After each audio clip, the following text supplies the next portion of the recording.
Hi, this is Pastor Dan Werthman. I want to take just a couple minutes and explain to you a little bit about the time format change that we're going to be making here at Eastside Church on Sunday mornings beginning August 19th, 2012.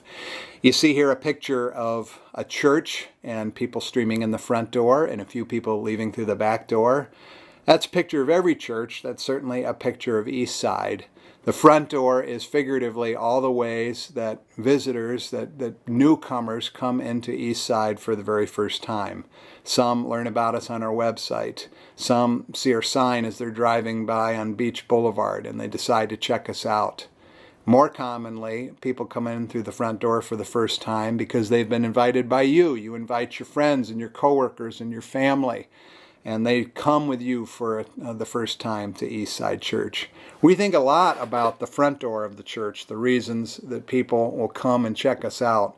We rarely think or give much attention to the back door, the reasons that people don't stay, the reasons that people, after visiting for a time or two, or maybe for a short season, leave.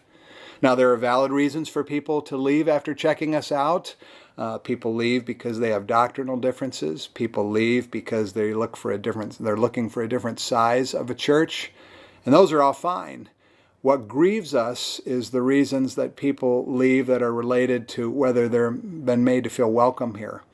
We grieve when somebody leaves through the back door because they don't feel welcome. We grieve when people leave after visiting for a time or two, and they really question whether they could ever break into relationships here. They really question whether they could become part of our church family. Those are ways in which we think the back door can be closed. We believe we can and need to address those reasons that people don't stay. So if you think about our ministry philosophy, which informs everything that we do, it's represented by these four arrows, representing that people usually start in our public worship gatherings, that we encourage them to take the next step into a deeper level of community and connectedness in our large group gatherings, most notably our Christian education classes. We hope from there that they will take a step into a much deeper level of relationship in our small communities, our small groups that meet in our homes and a few in our church here on weeknights. And finally, we hope that people ultimately will take the step into a discipleship group, banding together with 2 or 3 other believers for the deepest level of spiritual accountability and encouragement. But how does this fit what we're doing on Sunday mornings? Well, if you think about our current schedule on Sunday mornings, we don't begin at that public gathering. We actually begin in our large group gatherings, Christian education at 9 a.m., and our public gathering, our public worship follows at 10:30. But when do visitors come? Well, our experience is that in almost every case, visitors come, at least initially, to the public worship service at 10:30 a.m. And so if they leave after that public worship service and we haven't welcomed them or we haven't been able to connect with them, we may lose that opportunity. Most visitors miss the opportunity to get connected in our large group Christian education classes because they start with our public worship services. We have hoped, and maybe you have thought, that what people will do after checking us out at our public worship services is eventually, on a future week, come back at our 9 o'clock Christian education hour. But is this what realistically happens? Well, our experience is that's not what happens. Not at least if people aren't made to feel welcome. If people come for a time or two or a short season to our public worship services and nobody's really connecting with them and they're not made to feel welcome, they exit. They leave out the back door and they probably won't come back because we've missed the opportunity to make them feel welcome.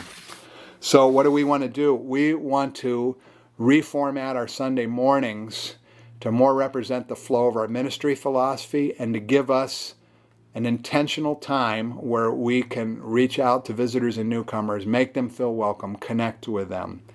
So we're going to begin with our public gathering, our public worship service at 9 a.m. That's going to run till 10:20 in the morning. From 10:20 to 10:45 is going to be our welcoming time. As people filter out of our sanctuary and out into the foyer, we're going to serve coffee there. We're going to serve beverages there. We're all going to be very intentional about introducing ourselves to people who look new to us, to people we don't know. to greeting them, to telling them a little bit about Eastside, and even to inviting them to come along with us into our large groups, our Christian education seminars that begin at 10:45. So in that space of 20-25 minutes, we think there's a real time to be intentional about connecting with visitors and newcomers and invite them to take the next step into our large groups.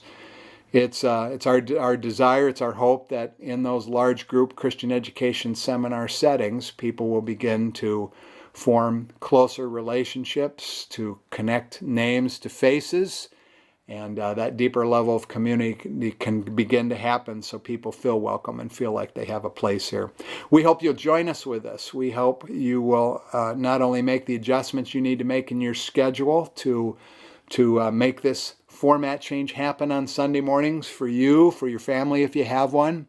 We also hope that you will come prayerfully ready and intentional to reach out and connect with visitors to help them experience the warm and loving body of Eastside Church.